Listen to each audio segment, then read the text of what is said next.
On a small farm, in dense thickets of burdock, the mother duck found a cozy place to build her nest. She waited for the chicks to hatch. One sunny morning, the eggshells crackled and tiny fluffy ducklings were born. There was only one egg left, the largest one that did not want to crack. The duck began to worry that something was wrong with him.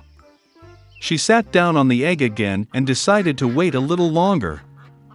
The duck mom gave all the heat she could. She thought that this chick must be the most beautiful since she has been incubating him for so long. Soon a chick hatched from the last egg, but it did not look like the rest of the ducklings at all. It was much larger, and its feathers were gray. The duck mom was upset to see such an ugly son. But she hoped that someday he would become like his fellows. The rest of the ducklings laughed at him. They considered him disgusting and did not want to play with him. The next morning, the mother duck went with her children to the lake.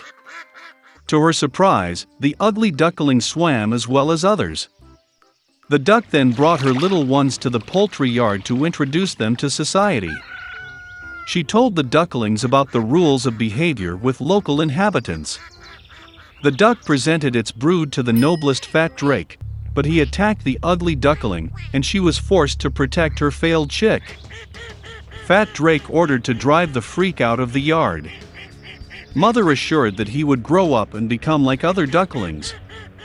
Unable to withstand the bullying and humiliation, the ugly duckling left the poultry yard. In search of a safer place, he came across a beautiful lake, on which there was no one. And the duckling decided to stay here to live. Time has passed. Despite his loneliness, the ugly duckling was happy that no one offends him. And then one day, a beautiful white bird with a long neck flew to his lake. The ugly duckling did not know what kind of bird it was, but he looked at it with admiration. He loved her with all his heart. How a duckling would like to be like this lovely white bird. Winter came and it started snowing. The ugly duckling saw white snow for the first time. He was delighted with this sight. But due to the fact that the winter was very snowy, it was very difficult for the duckling to find food. He had to walk around the neighborhood in search of food. He was cold and tired. So the ugly duckling got to the farmer's house. When the peasant saw a thin and unhappy chick, he felt sorry for him. The farmer decided that he would keep the duckling with him until he was fattened and matured. Spring has come. The owner took good care of the chick, and he grew up a lot. The duckling already needed a lot of space, and the farmer decided to release him to the lake. Standing on the shore of the lake, the ugly duckling looked at his reflection in the water. And he could not believe his eyes. He could not recognize himself, and thought that there was someone else behind him. And then the duckling realized that the wonderful bird in the reflection is himself. To celebrate, he thrashed and swam all over the lake from edge to edge. And suddenly he saw the same beautiful white bird with a long neck, which he had seen once before. The ugly duckling decided to swim closer to her.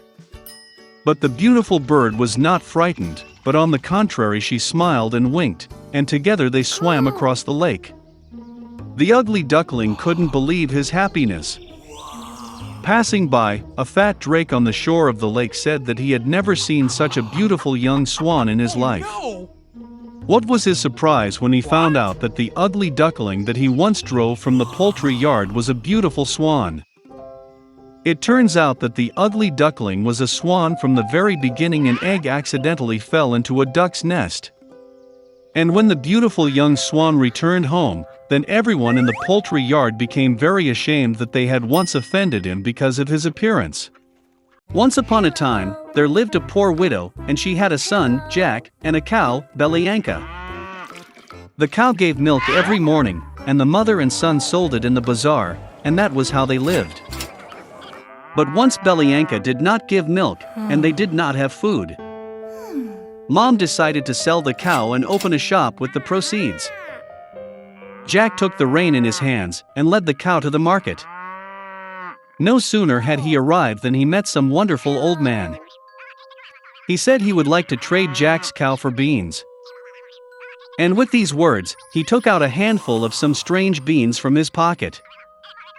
The old man said these beans are magical. They need to be planted in the evening, and by morning they will grow to the very sky. Jack became very interested and agreed. The boy came home early. Mother was very angry that he gave the dairy cow in the whole neighborhood for a handful of some nasty beans. But Jack remembered the old man's words and decided that there was nothing to do, and planted beans in the yard. He went up to his attic sad, and fell asleep. In the morning, Jack woke up and saw something like a large tree in the yard. And this, it turns out, his beans sprouted, and the huge stem continued to grow upward until it grew to the sky. Jack jumped onto the stem and climbed up like a ladder. He climbed and climbed and climbed and climbed until, at last, he reached the sky. There he saw a long and wide road that led him to a huge castle. Jack went to his gate and knocked.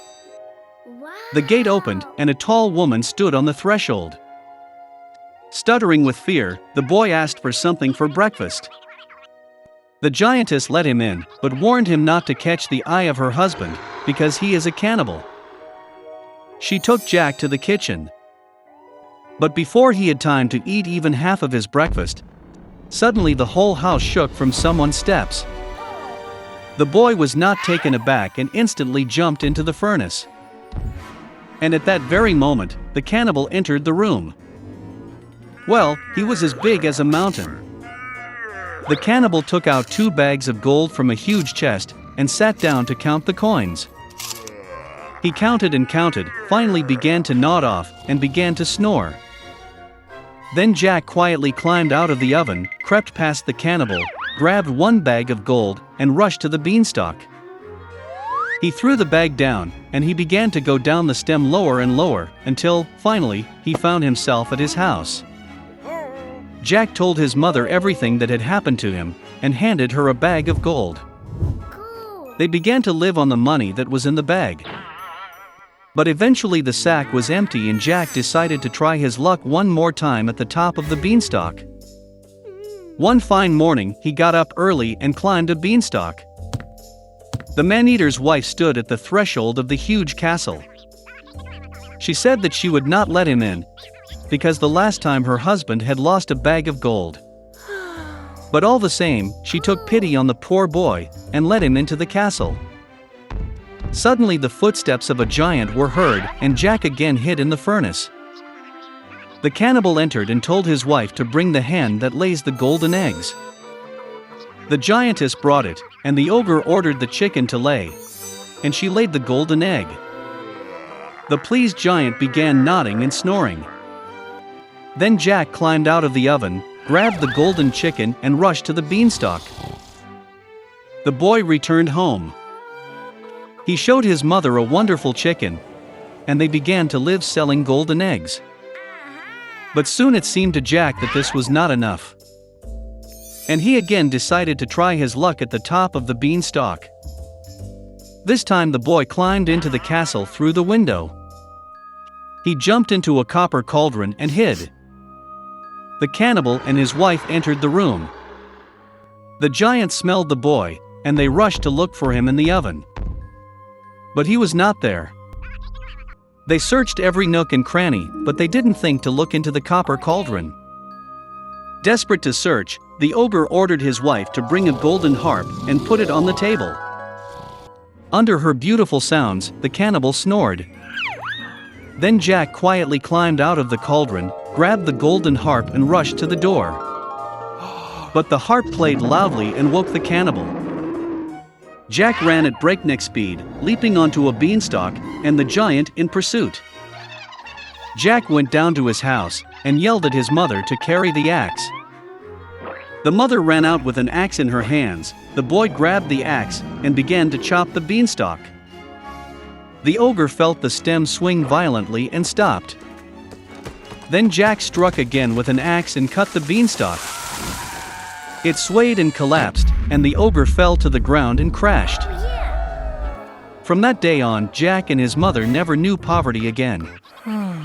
But the boy was very sorry that, because of their greed, they almost paid with their lives. He promised that he would never steal again, and would work hard for the good of the family.